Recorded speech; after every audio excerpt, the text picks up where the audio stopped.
Despite winning the U.S. Open and PGA Championship at the age of 20, and the PGA Championship again at age 21, the last after besting Walter Hagen in a 38-hole final, Gene Sarazen felt that he had been eclipsed by the exploits of both Hagen and Bobby Jones as the 1930 season drew to a close. Hagen had by then accumulated his 11 majors, and Jones his 13. But the feisty, highly strung, and intensely competitive Sarazen had 3, and wasn't at all satisfied. Other than an occasional on-course stubborn streak, which could cost him victories now and again, as it did when he blew the 28th British Open to his great rival Hagen, Sarazen's poor greenside bunker game was the main problem he hoped to solve, that would in turn lead to more majors, and again in turn to higher exhibition fees, which was how, of course, pros like Sarazen and Hagen made the bulk of their annual income in the 1920s and 30s. Prior to 1932, a number of clubs had been designed to tackle the problems of playing shots from sand.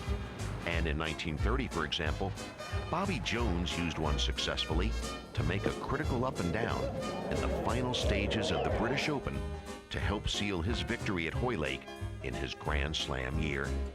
But most sand clubs were declared illegal, including the one Jones used, because its face acted and looked like a soup spoon.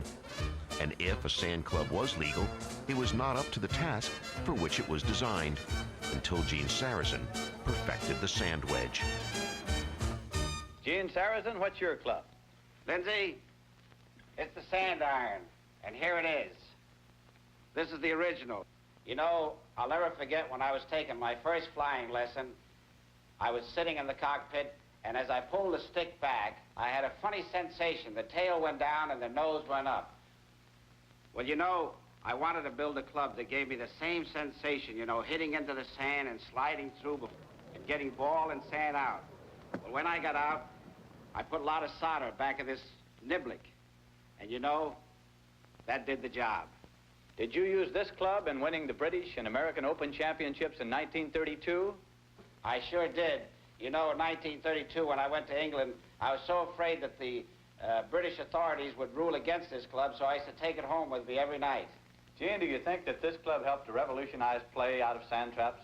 Oh, there's no doubt about it. You know, in 1932, it broke the British record, and a week later it came over and tied the American record.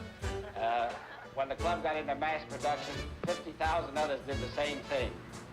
That development of that sand wedge and what it's caused the other manufacturers to do in the ensuing years, I think was the greatest single development in the history of golf.